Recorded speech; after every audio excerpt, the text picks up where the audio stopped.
നമസ്കാരം. ദേവസേനയിലേക്കും ശാസ്താംകോട്ട ശ്രീ ധർമ്മശാസ്താ ക്ഷേത്രം ഭാഗം 5 ഏവർക്കും സ്വാഗതം. ആ ബ്രാഹ്മണൻ എവിടെ നിന്ന് വന്നുവെന്നും എങ്ങോട്ടാണ് പോയതെന്നും ആർക്കും നിശ്ചയമില്ല. അദ്ദേഹത്തെ അതിനു മുമ്പും അതിനു പിന്നെയും ആരും കണ്ടിട്ടില്ല. അത് സാക്ഷാൽ ശാസ്താവ് തന്നെ വേഷം മാറി വന്നതാണെന്നാണ് വിശ്വാസം.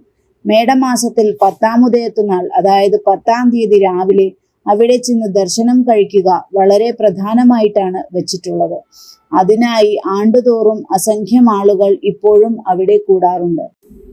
ഈ സ്ഥലം അക്കാലത്ത് കായംകുളത്തോട് ചേർന്നതായിരുന്നതിനാൽ ആ ബ്രാഹ്മണൻ പോയ ഉടനെ പന്തളത്ത് രാജാവ് ഉണ്ണിത്താനെ വിളിച്ച് അവിടെ ഉണ്ടായിരുന്ന സംഗതികളെല്ലാം ഉടനെ കായംകുളത്ത് രാജാവിനെ അറിയിക്കണം എന്ന് ആജ്ഞാപിക്കുകയും ഉണ്ണിത്താൻ അപ്പോൾ തന്നെ പുറപ്പെട്ട് കായംകുളത്തെത്തി രാജാവ് അന്ന് വൈകുന്നേരമായപ്പോഴേക്കും ഈ സ്ഥലത്തെത്തി സ്വാമി ദർശനം കഴിക്കുകയും പിന്നെ ഏതാനും ദിവസം അവിടെ തന്നെ താമസിച്ചുകൊണ്ട് അവിടെ വേണ്ടുന്ന പരിഷ്കാരങ്ങളെല്ലാം വരുത്തുകയും ചെയ്തു.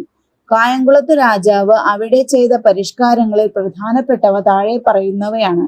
ആദ്യം തന്നെ ജനങ്ങളുടെ ഗതാഗത സൗകര്യത്തിനായി ഒരു തുരുത്തിൽ നിന്ന് ഒരു കൽച്ചറ കെട്ടിച്ചു പടിഞ്ഞാറേ കരയോട് സംഘടിപ്പിച്ചു. പിന്നെ ക്ഷേത്രം പണി കഴിപ്പിക്കുകയും ചുറ്റും മതിൽ കെട്ടിക്കുകയും ക്ഷേത്രത്തിൽ നിത്യനിദാനം, മാസവിശേഷം, ആട്ടവിശേഷം മുതലായ വകയ്ക്ക് വേണ്ടുന്ന വസ്തുക്കൾ നിശ്ചയിക്കുകയും ചെയ്തു. ക്ഷേത്രത്തിന്റെ പടിഞ്ഞാറ് വശത്ത് വടക്കോട്ട് മാറിയ ഒരു കൊട്ടാരം പണി കഴിപ്പിച്ചു. പന്തളത്ത് രാജാവിനെയും അദ്ദേഹത്തിന്റെ പ്രിയതമയായ രാജ്ഞിയെയും അവിടെ താമസിപ്പിച്ചു. അപ്രകാരം തന്നെ പൂജക്കാരൻ അല്ലെങ്കിൽ ശാന്തിക്കാരൻ, കഴകക്കാരൻ, ഉണ്ണിത്താൻ എന്നിവർക്കും ക്ഷേത്രത്തിന്റെ സമീപം തന്നെ ഓരോ ഗൃഹങ്ങൾ പണി കഴിച്ചു കൊടുക്കുകയും ചെയ്തു. അവർക്ക് ചിലവിന് വേണ്ടുന്ന വസ്തുക്കൾ കരമൊഴിവായി പതിച്ചു കൊടുക്കുകയും ചെയ്തു. മുമ്പേ തന്നെ ഈ സ്ഥലത്തിനുണ്ടായിരുന്ന കോട്ട എന്ന പേര് ശാസ്താവിന്റെ സാന്നിധ്യം നിമിത്തം അക്കാലം മുതൽക്ക് ശാസ്താംകോട്ട എന്നായി തീരുകയും ചെയ്തു. ശാസ്താംകോട്ടയിൽ ക്ഷേത്രം പണി മുതലായവ കഴിഞ്ഞിട്ടും അവിടുത്തെ പൂർവ്വനിവാസികളായിരുന്ന കടുവ, പുലി മുതലായ ദുഷ്ടമൃഗങ്ങൾ അവിടെ തന്നെ നിവസിച്ചിരുന്നു. അവ അവിടെ പാർത്തിരുന്നത് ക്ഷേത്രത്തിന് കുറച്ചു കിഴക്കുവടക്കായി കായൽവക്കത്തുള്ള ഒരു വലിയ ഗുഹയിലായിരുന്നു. ആ ഗുഹ ഇപ്പോഴും അവിടെ കാണുവാനുണ്ട്.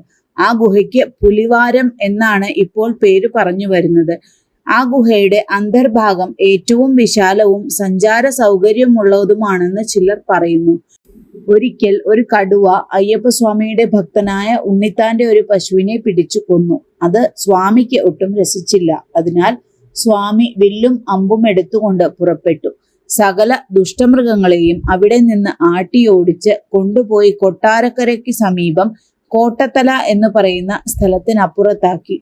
സ്വാമി അവിടെ വില്ല് ഊന്നിപ്പിടിച്ച് നിന്നുകൊണ്ട് മേലാൽ യാതൊരു ദുഷ്ടമൃഗങ്ങളും ഈ സ്ഥലത്തിനപ്പുറം കടക്കരുത് എന്ന് ആജ്ഞാപിക്കുകയും ചെയ്തു. അതിൽ പിന്നെ കോട്ടത്തലയ്ക്ക് പടിഞ്ഞാറ് യാതൊരു ദുഷ്ടമൃഗങ്ങളും ഇതുവരെ കടന്നിട്ടില്ല. അന്ന് സ്വാമി വില്ലൂന്നി നിന്ന സ്ഥലത്ത് തൃപ്പാദങ്ങളും വില്ലിന്റെ അഗ്രം പതിഞ്ഞത് ഇപ്പോഴും കാണുവാനുണ്ട്. പന്തളത്ത് രാജാവും രാജ്ഞിയും ശാസ്താംകോട്ടയിൽ താമസമായതിന്റെ ശേഷം കൊട്ടാരത്തിൽ നിന്നും പുറത്തിറങ്ങിയാൽ മുൻപിലും പിൻപിലും കുരങ്ങന്മാർ അകമ്പടിയായി പോവുക പതിവായി. അപ്രകാരം തന്നെ രാജാവും രാജ്ഞിയും കുളിക്കാനായി കടവിൽ ചെല്ലുമ്പോൾ മുമ്പ് പറഞ്ഞിട്ടുള്ള ആ മുതലയും മത്സ്യങ്ങളും അവിടെ ഹാജരാവും. ഇങ്ങനെ കുറച്ചു ദിവസം കഴിഞ്ഞപ്പോൾ ഇവർക്ക് എന്തെങ്കിലും പതിവായി കൊടുക്കേണ്ടതാണെന്ന് രാജാവിനും രാജ്ഞിക്കും തോന്നുകയും കുരങ്ങന്മാർക്ക് പഴം, ശർക്കര, തേങ്ങാപ്പൂൾ മുതലായവയും മുതലയ്ക്ക് ചോറും മത്സ്യങ്ങൾക്ക് അരിയും പതിവായി കുറേശ്ശെ കൊടുത്തു തുടങ്ങുകയും ചെയ്തു. പിന്നീട് ഇനിയൊരു നിശ്ചയം ചെയ്യേണ്ടതാണെന്ന് തോന്നുകയാൽ പ്രതിദിനം കുരങ്ങന്മാർക്ക് 6.25 ഇടങ്ങഴി അരിയുടെയും മുതലയ്ക്ക് 1.25 ഇടങ്ങഴി അരിയുടെയും ചോറും മത്സ്യങ്ങൾക്ക് 3 അരിയും പതിവായി ക്ഷേത്രത്തിൽ നിന്ന് കൊടുക്കുന്നതിന് പന്തളത്ത് രാജാവ് ഏർപ്പാട് ചെയ്തു. രാജാവും രാജ്ഞിയും കുളിക്കാൻ കടവിൽ ചെല്ലുമ്പോൾ മത്സ്യങ്ങൾക്കുള്ള അരി ദേവസ്വം കലവറക്കാരൻ കടവിൽ കൊണ്ടു ചെല്ലണം. ആ അരി വാരി മത്സ്യങ്ങൾക്ക് ഇട്ടുകൊടുക്കുക രാജാവും രാജ്ഞിയും കൂടിയാണ് പതിവ്. ഉച്ചപൂജ കഴിയുമ്പോൾ കുരങ്ങന്മാർക്കുള്ള ചോറ് കിഴക്കേ ഗോപുരത്തിങ്കൽ മതിൽക്കു വെളിയിൽ കൊണ്ടു ചെന്ന് കൊടുക്കേണ്ടത് ശാന്തിക്കാരനും, മുതലയ്ക്കുള്ള ചോറ് കടവിൽ കൊണ്ടു ചെന്ന് കൊടുക്കേണ്ടത് മാരാരുമാണ്. അങ്ങനെയാണ് രാജാവ് വ്യവസ്ഥ ചെയ്തിട്ടുള്ളത്.